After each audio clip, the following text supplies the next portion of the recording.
You can do a test right now.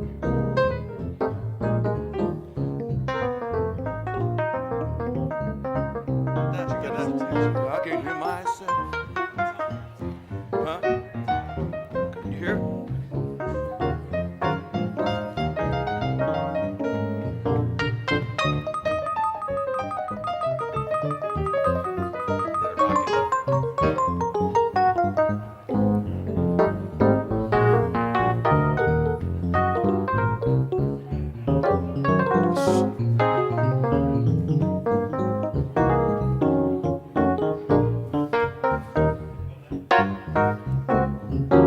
They're rocking. Well, they're still rocking. Let me get down there. I thought they were ready.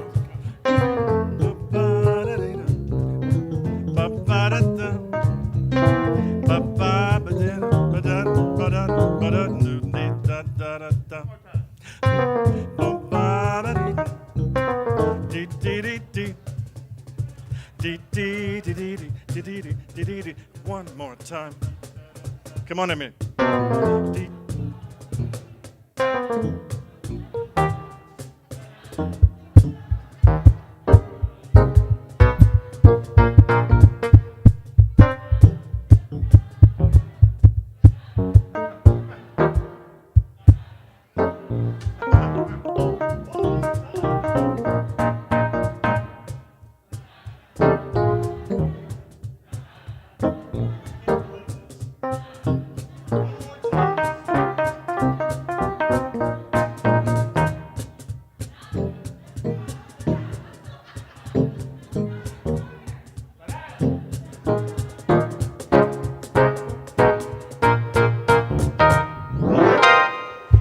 Beautiful. You're all signed up for choir.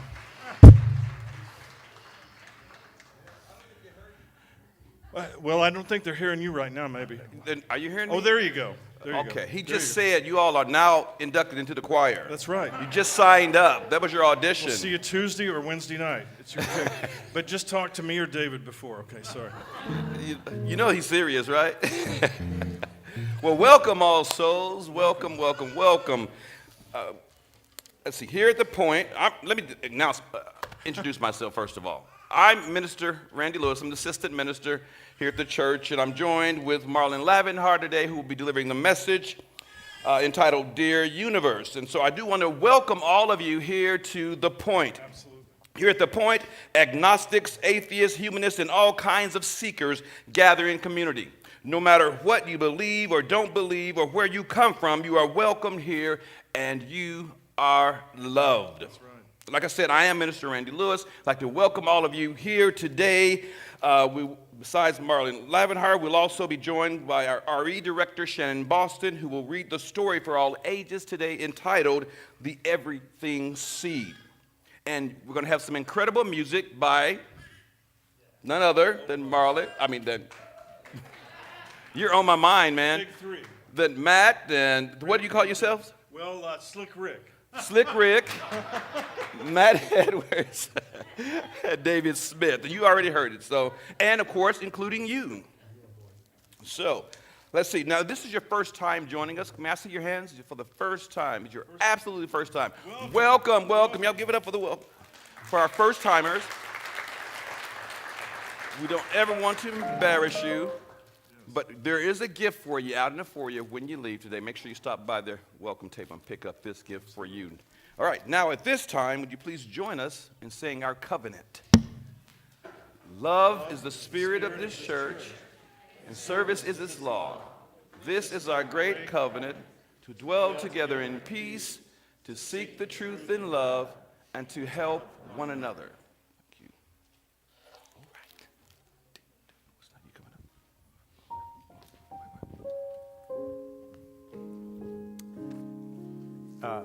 Yes, please. Scott Swearingen's going to light our chalice. The chalice, a symbol of freedom.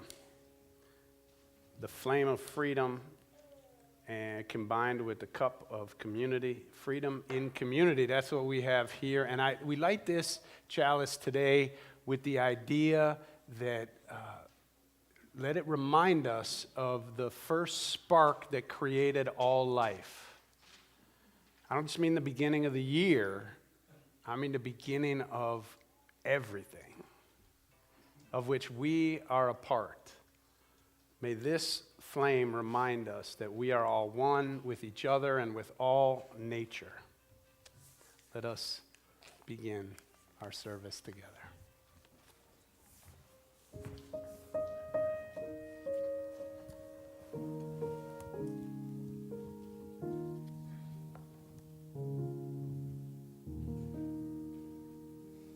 Good morning, church. Good morning. I have a fabulous story for you today. It is called The Everything Seed, A Story of Beginnings by Carol Martinaco with illustrations by Joy Troyer. I hope you enjoy this journey. Sit back and relax. Take a deep breath with me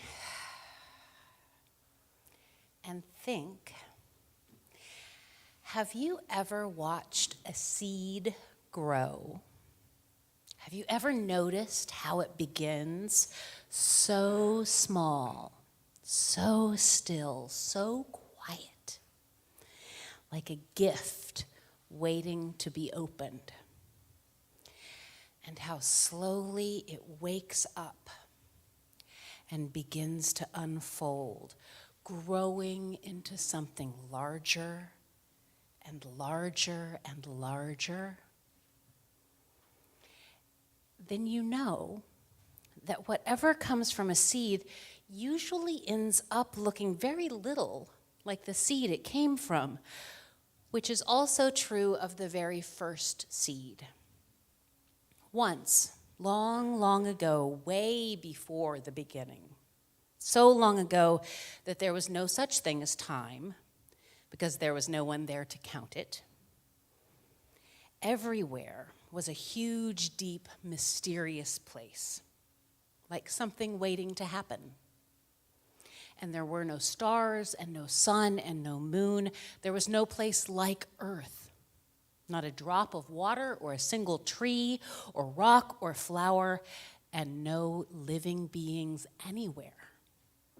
But in the deep waiting space was hidden the tiniest point of something no bigger than a seed. It was not a flower seed, it was not an oak tree seed, it was not a seed of corn, though all of those things were included inside the seed. You might call it an everything seed, because that is what it became. No one knows where the first seed came from or how it was planted or how it knew, in the way that only seeds seem to know, how long to wait for just the right moment to sprout and grow. But all at once, the tiny seed, cradled and nourished in the rich soil of space, woke up and broke open and began to unfold. Unfolding and blossoming forth into an enormous blazing ball of light, like a great grandmother ball of sun, and the universe was born. And out fluttered the galaxies like a storm of snowflakes, swirling and gathering into the brightest, most blindingly beautiful clouds of stars. And out of those star clouds whirled our own star, the one we call the sun, and our moon, and all the round spinning planets we have learned how to name.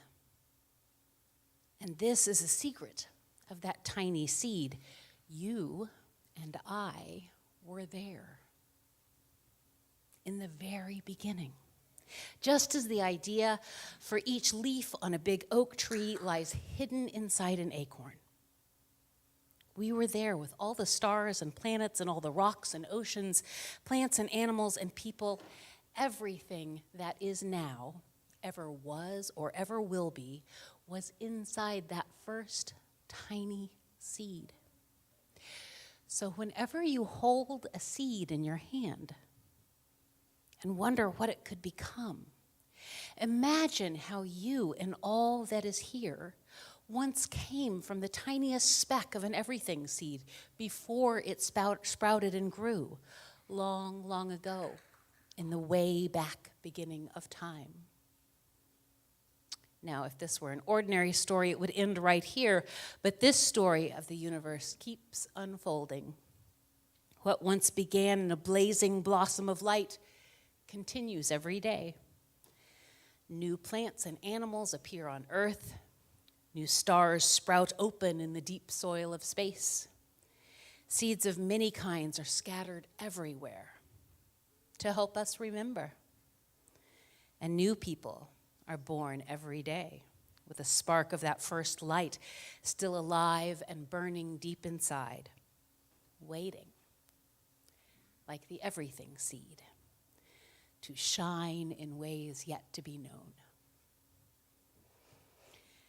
This story leaves a lot of questions unanswered, and I would like to invite you to live into those questions and invite you to learn a little song with me today. It is a mystery. It goes like this. Where do we come from? What are we? Where are we going? Those are the three main questions. Where do we come from? What are we? Where are we going? Can you sing those with me? Where do we come from? What are we? Where are we going? Just repeat it. Where do we come from? What are we? Where are we going? Now, if that's too much, you can just do one question. And it can go like this. You can just sing this one question over and over again, a little mantra. Where do we come from? Just over and over again. Where do we come from? Or go back together. Where do we come from? What are we? Where are we going? Where do we come from? What are we? Where are we going? There's a third part. There's a third part? It's the funnest part. Okay. Mystery, mystery. Life is a riddle and a mystery. Mystery, mystery. Life is a riddle and a mystery. Mystery, mystery. Life is a riddle and a mystery. Where do we come from? What are we? Where are we going? Where do we come from? What are we? Where are we going? Where do we come from? Where do we come from? Keep going. Kids, come with me. We're going to go ask all the questions and maybe find some answers. I love that. That's beautiful. Where do we come from? What are we? Where are we going? Where do we come from? What are we? Where are we going? Mystery, Mystery, life is a riddle and a mystery. mystery, mystery. Life is a Riddle and a mystery, mystery, mystery. Life is a riddle and a mystery, mystery, mystery. Life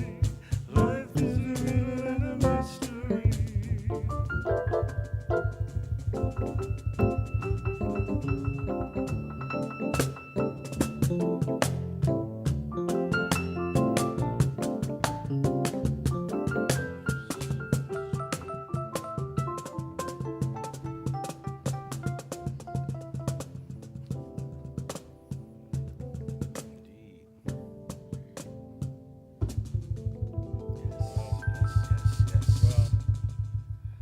Indeed, indeed, indeed. Life is a mystery. But with all its transitions and transformations, ebbs and flows. It can be messy, painful, and difficult.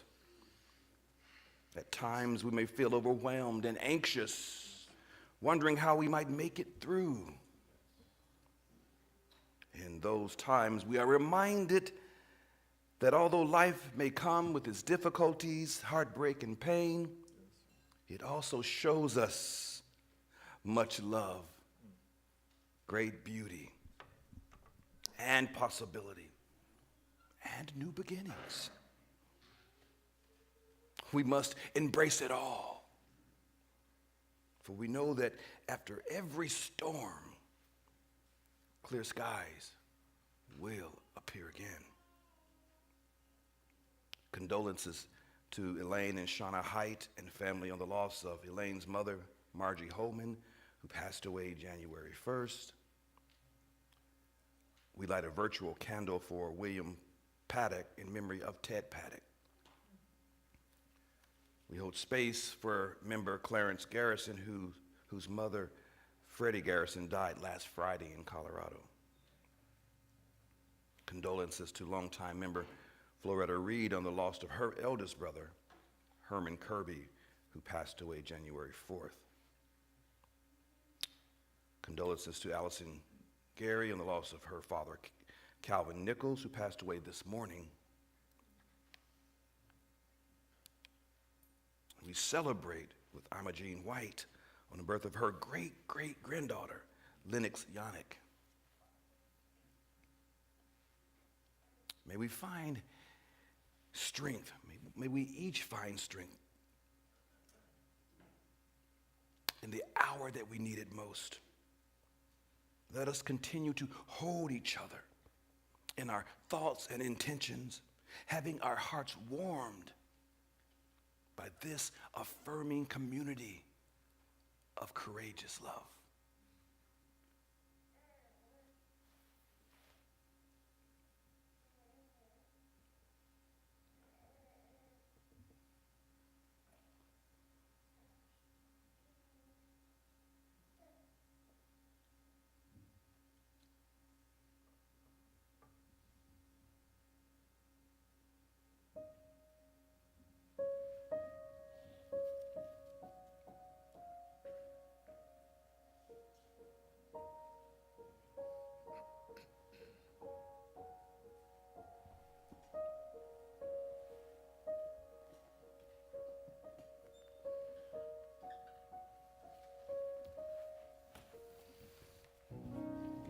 Spirit,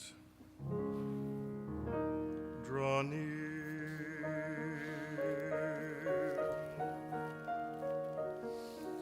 Gathered here in one strong body.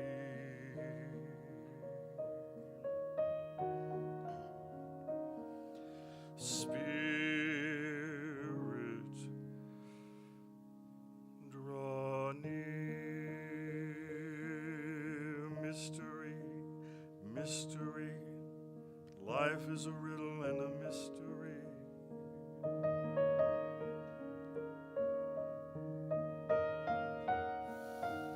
Where do we come from?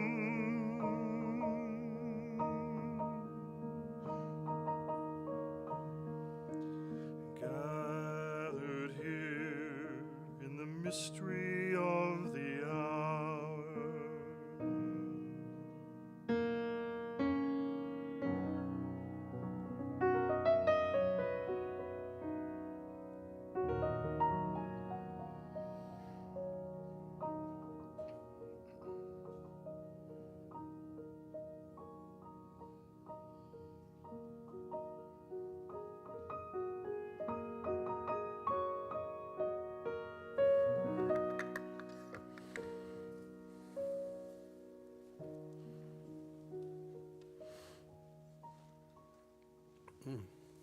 Beautiful. Gathered here in the mystery. We don't, greet each other. We say, how you doing? We don't say like, we're gathered in a mystery. We're walking through a mystery. But when you think about it that way, it does kind of, I don't know about you, but it kind of hit me hearing you sing that, Rick, that we're gathered here in a mystery.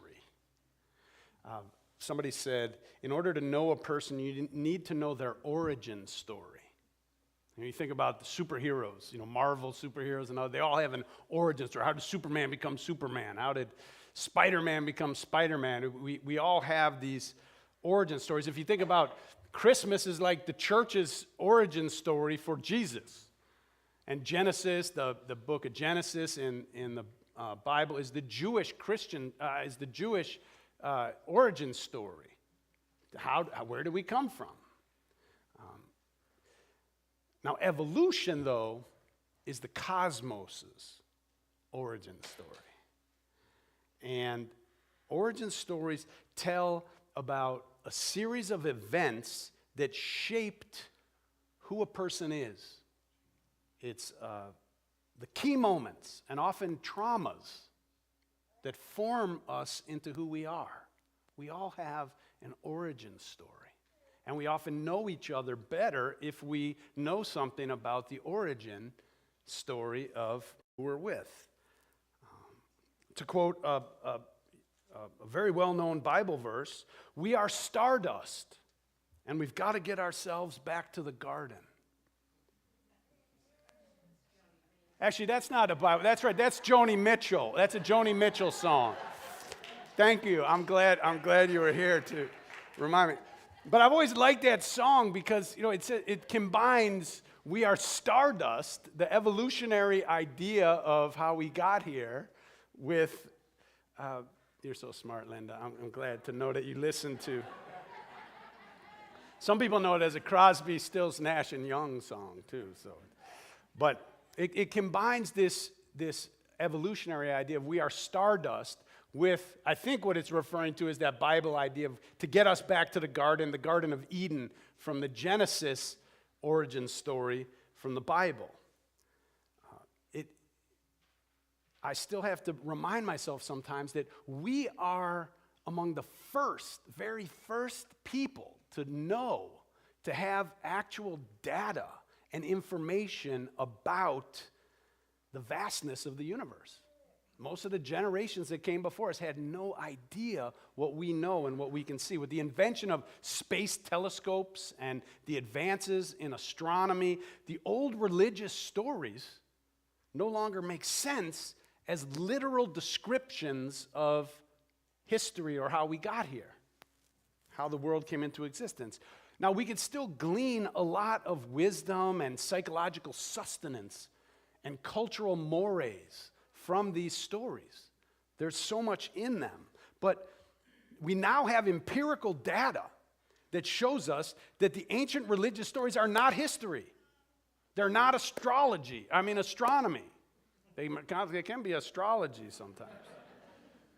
Humanity, in a sense, is between stories.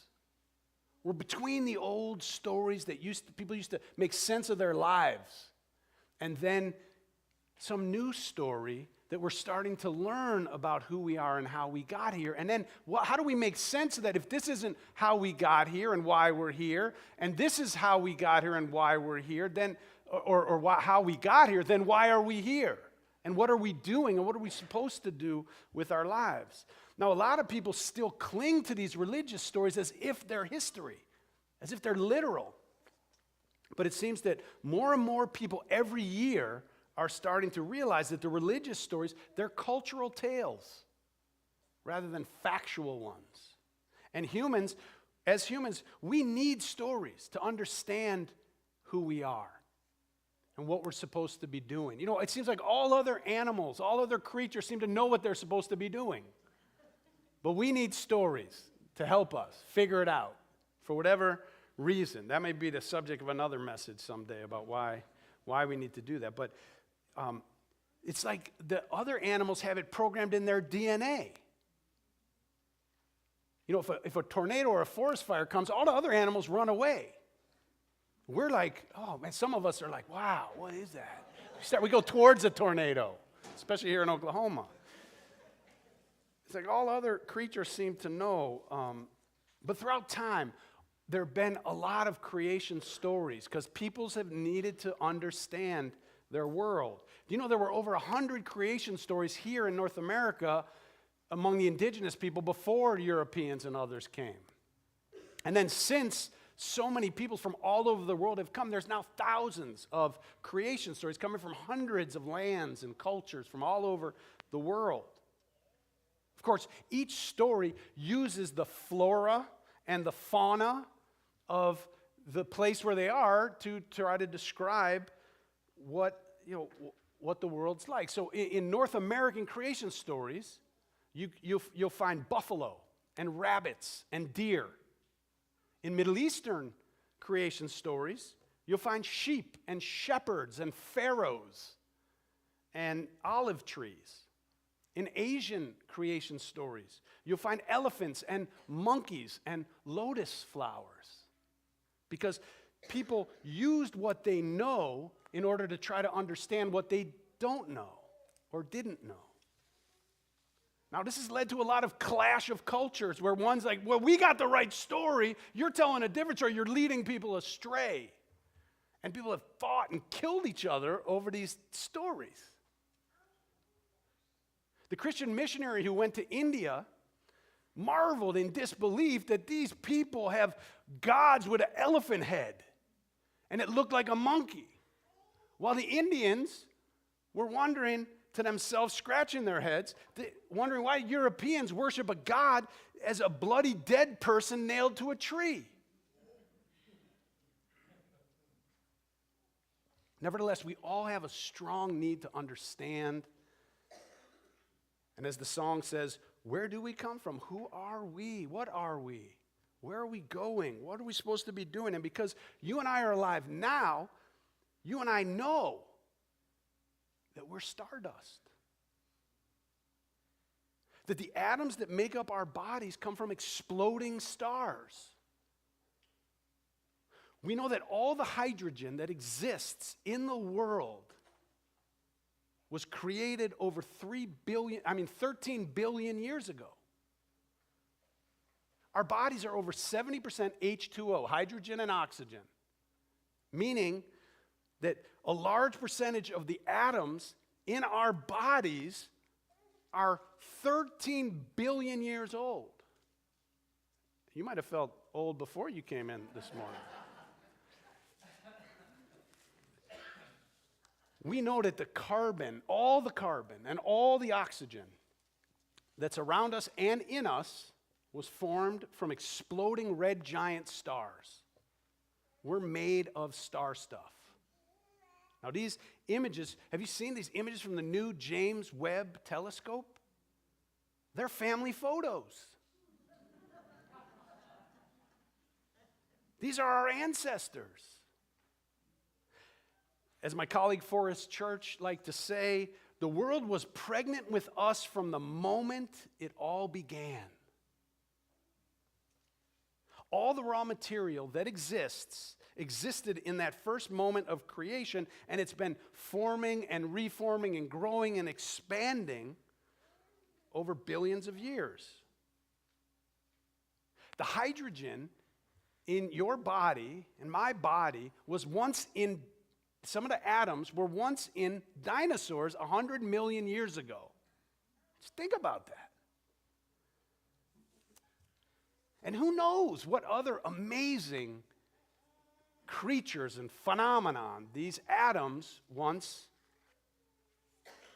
lived in and created and made possible. But in this moment, these atoms have come together in this unique way to make you and to make me. As my colleague Reverend Michael Dowd says, you and I are not separate from the universe. We are an expression of the universe. Dowd explains that when the first man floated above earth and looked down upon the earth, it was not man looking at earth. It was the first time earth became complex enough to be able to push a piece of itself far enough away to be able to look back on itself. We are earth looking in the mirror.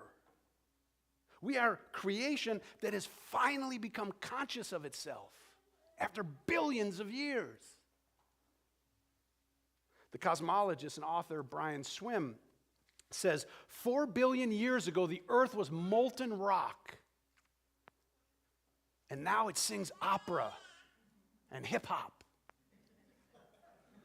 and jazz and gospel and all that stuff. With everything we know now, and realizing that we are among the first to know it, the first few generations to know this stuff, it makes sense that people are looking for new ways and new stories to create communities of values around. Communities that honor the knowledge that we have and the advancements of science and culture. Now, I've read a lot of creation stories, but I think the most amazing and awesome of them all is creation, or evolution. That story is as miraculous, as magical, as mysterious and mystical as any other. And when you think about it, it has the potential to be a unifying story for our entire globe, our entire world.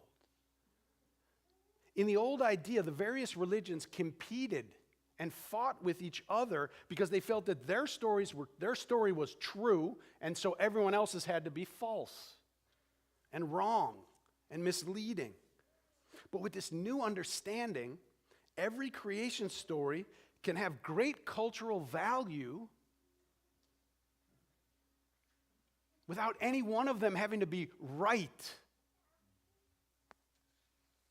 And then the others, of course, being all wrong. In that way, evolution gives us a universal origin story. One thing that's nice about evolution is that it, unlike many of the creation stories that are out there from religions, the scientific creation story changes as we discover new things in the world. You know, when we find a fossil or a new discovery in the sky, the story adapts to include it. The problem with believing in various religious creation stories as fact is that when science discovers things like dinosaurs, or like that the earth revolves around the sun, or like the fact that life is not thousands, but billions of years old, religions feel threatened, whereas science feels enlightened. The evolutionary story is one that's not over, that we need to learn. It's one that's continuing to emerge, that we are a part of. It's a great story, not something that happened, but something that's happening. The great creation story called evolution is still being told, and we're a part of it, and it transcends and it encompasses all the different cultural and religious creation stories. This story was not given to one people in one country, in one language, in one time, and told to spread it all over the world. It's truly the story of all humanity that can be seen and verified from wherever you live on the planet.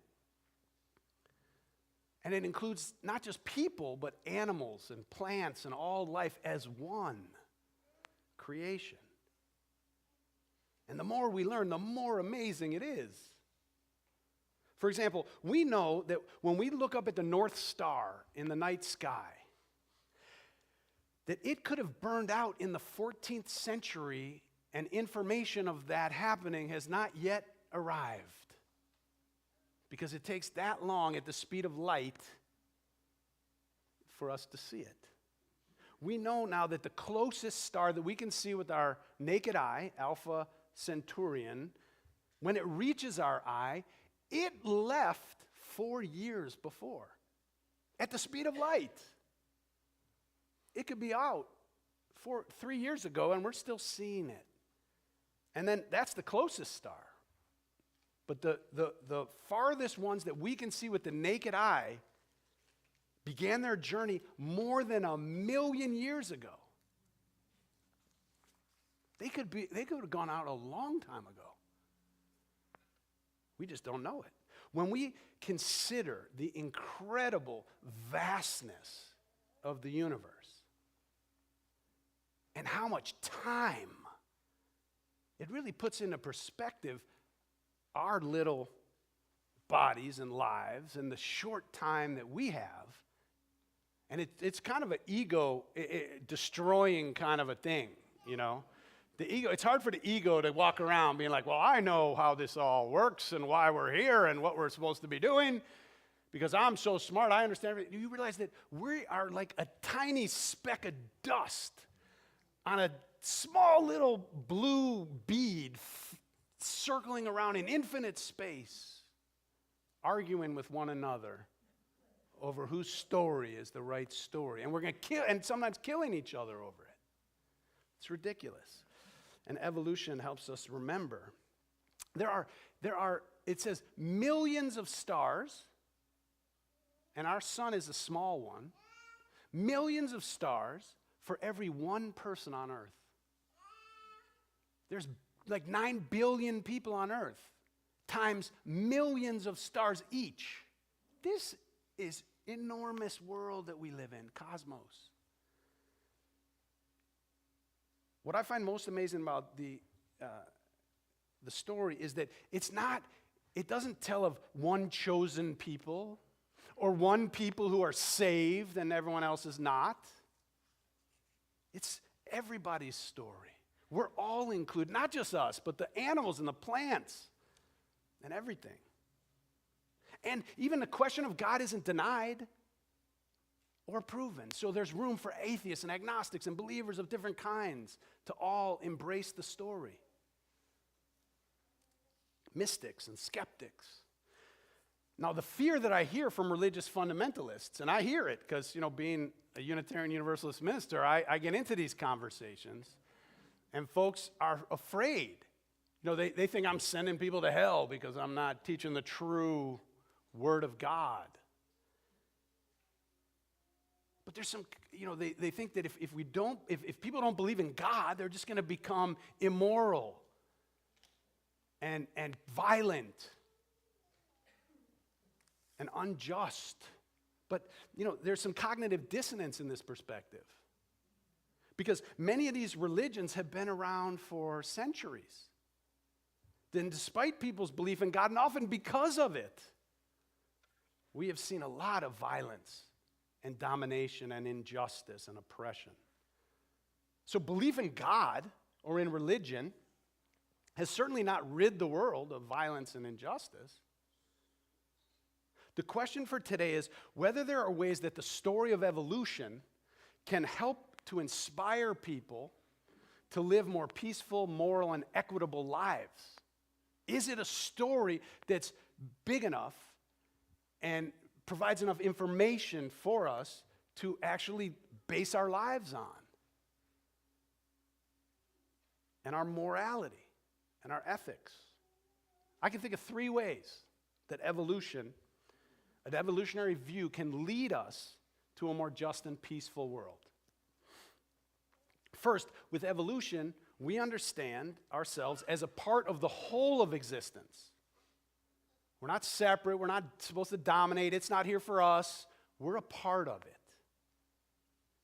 We can't deny our utter interconnectedness and interdependence with everything and everyone. We are truly related to one another and to all that exists, and that's reason to respect and to care for one another and the environment. It could be said, if it could speak, the gospel of evolution would say, love thy neighbor as thyself, because thy neighbor is thyself.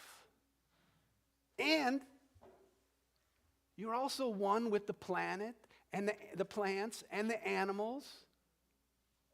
And so care for them as you would want to be cared for too.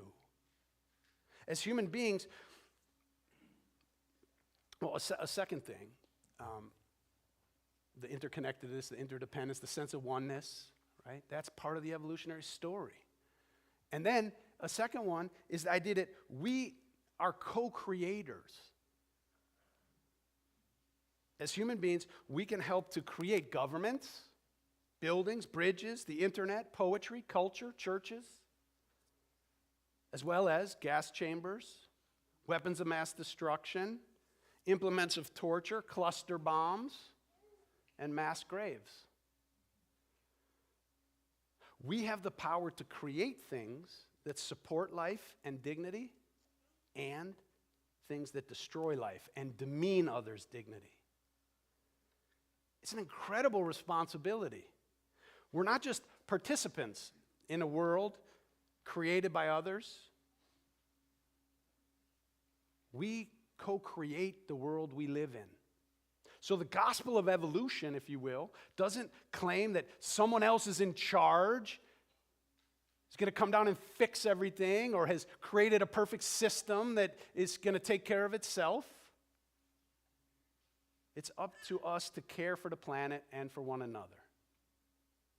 People used to identify with protecting just their family. I'm first and foremost my family. And then it became my clan, the clan. And then eventually the tribe. It's my tribe versus their tribe. We protect our tribe. Eventually the nation state that we have now, like we're going to protect our nation. We have a big army and make sure that we take care of our own. We're Americans, whatever it is. But in the evolutionary story, we identify with protecting the safety and the protection of the entire planet. People in other countries, plants and animals, here and in other countries. It's an incredible advancement in our understanding of inclusion and what is a neighbor and what is family. So evolution takes us to a whole new level. This evolutionary thinking takes us to a whole new level of inclusiveness. Now, it can feel overwhelming when we realize that it matters what we buy, what we do, how we act, who we vote for.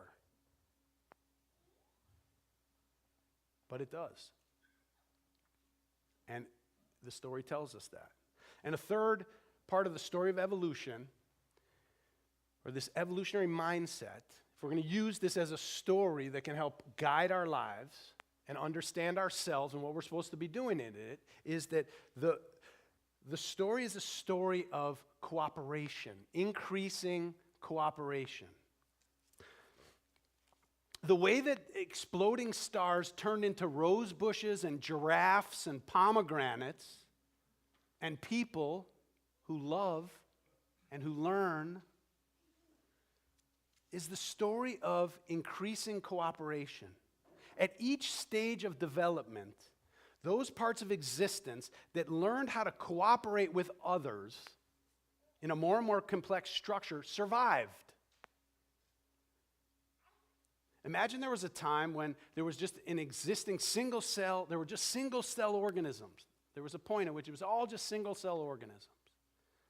But then there was some change in the temperature or some crisis in the climate, and certain single cell organisms bonded together with others, teamed up with some other single cell organisms, and the ones who figured that out survived. And then they stayed alive. And then that happened over and over and over again, over billions of years. And things more complex, combinations and cooperation, and it led to those who survived were the ones who could adapt to whatever change was happening.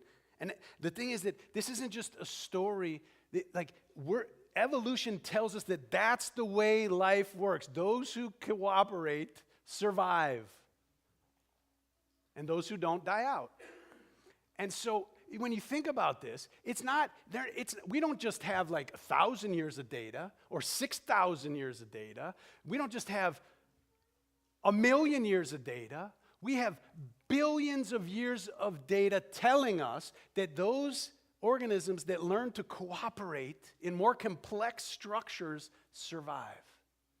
That's the kind of story we're living in, and where we came from and how it can help us to survive. So despite the fears of the fundamentalists that believing in evolution will destroy religion and our planet, it might actually save religion and help people see that religion has a purpose within culture, within society, within people's lives. This purpose is just not to teach us about facts and truth.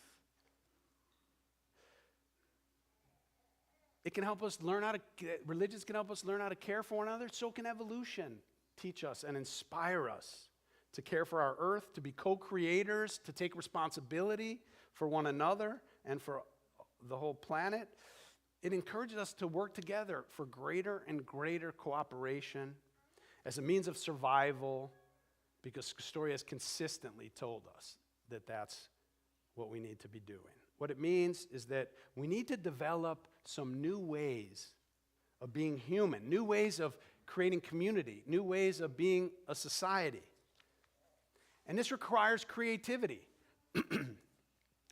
20,000 species a year are dying out right now on the planet Earth. Now, it was normal. There would be extinctions. Like, what I read was that there'd be 5, maybe 10 different species would disappear a year. That happens as part of evolution. But we're right now in a mass extinction time. 20,000 species on average a year. So we haven't seen a mass extinction like this for 65,000 years since the dinosaurs went extinct. Now, we know we can create iPhones and spaceships and football stadiums with roofs that, come close and open up. But it's time for us to create new ways of being in human community together that are based in what we know and that bring us together as a world to cooperate. And that's what we're doing here in our own way, in a post-pandemic, scientific, culturally diverse world. We're creating new stories, new ways of being community, new ways of being together and learning how to love beyond belief. So welcome and thank you.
Beautiful. Beautiful. Nice. Before we go, I want to let you know that when I talk about creating community like this, one of the things we're doing is we're starting a new visioning process as a congregation to envision what's All Souls going to be over the next decade. What kind of difference do we want to make in the lives of each other and our community? And so we did this about 12 years ago. You may remember, it's actually hanging on the wall out there, our Vision 2021. It was a 10-year vision, which during the midst of the pandemic, we reached 2021. And if you look at it, we achieved a lot of what we were working toward. But it's time to create a new vision in a post-pandemic world of what's All Souls going to be? What kind of a community are we creating? And we want to get your ideas as part of this. So we're doing a visioning process, and it's going to kick off on Wednesday night, January 18th. So I'd love for you to mark your calendar if you can. It's going to be right in here. We're going to have a dinner. It's going to be free.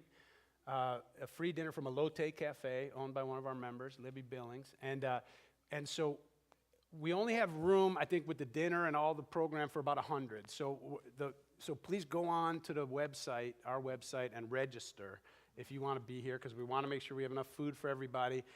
And then we're gonna have future programs, and we'll have some will be hybrid and some will be online. This is in person. We want at least 100 people here, and we're gonna begin this process. Now it's not the building. We're also working on expanding our building. As you know, we've been doing that for a while. I want you to come to those meetings too, those town halls. We're going to be meeting with the architects later in the winter, spring, maybe March. But this is in January, we're going to have a number of sessions to build the vision, the concept. What are we doing? Where are we going together? So I hope you can be a part of that. You'll also see a whole bunch of other things in here. If you'd like to join All Souls, maybe in the new year, you're like, hey, I'm ready. At 1 o'clock today, up in room 206 upstairs, we're going to have a joining class. Or even if you're thinking about joining, want to hear more about it, that's up in 206. Also, I'm going to be at 1 o'clock, I'm going to be leading a program on grief. The spiritual side of grief. A lot of people don't know much about that part of it. They know the psychological, the emotional, the interpersonal, but I'm going to talk a little bit about the spiritual side from a very open and eclectic perspective. So if you're interested, please join me at 1 o'clock. That's only in person here at All Souls. Also, let's see, Gerald Davis has a class, his book group at 1:30, All Souls Reads. I'm going to be starting a foundations class at this time at 1:30 next week, on the 15th, talking about, it's a 3-part class about Unitarian Universalism, All Souls, all that kind of stuff, where we came from here, this community. So that's coming up. So it's all in here, so please look. Right now, what's that? The parade, the Martin Luther King Day parade too. Yeah, we've always had a big presence in the Martin Luther King Day parade here in Tulsa. We've got a new float this year. I'm really excited about it. I'd love to have you and your kids and your grandkids and everybody join and walk with us, or if you need to ride, there's room to ride on the float. We'd love to have you be here. That's a week from Monday. We can find out more about that on Facebook and the website and all that. Right now, we're going to, before we leave, take up an offering for the Federation of the Blind. The Tulsa chapter helps a lot of folks who are sight impaired to be able to, children and people of all ages. So we'd like to give something away to help others as part of our action to make this a better world. So we'd love for you to make a donation towards that in our offering. Rick's going to play some music, and Matt and Rick. So enjoy the music. Give something to help somebody else today, and let us start this new year right. Thanks.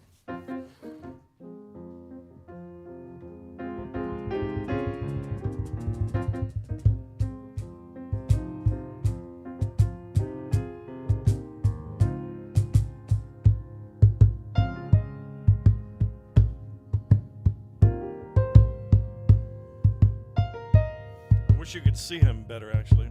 I'm going to work on getting him out in front. But regardless, his presence is very appreciated in this service.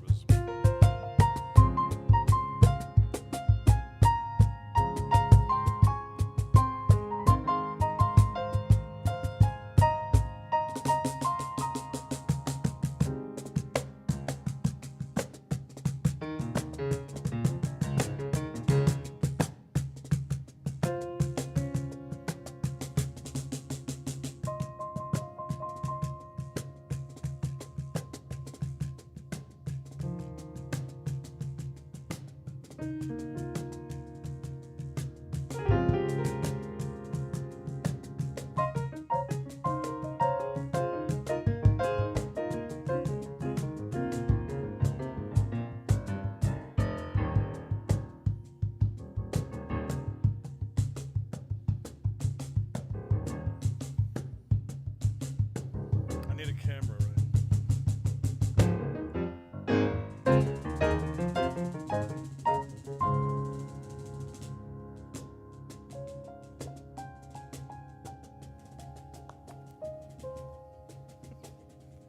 Beautiful, man. These guys. This is creation, right here. This is creation. Beautiful. Beautiful. Somehow, Beautiful. Somehow the stars exploded a long time ago, and bam! Now we're creating this morning. It's amazing. It's incredible.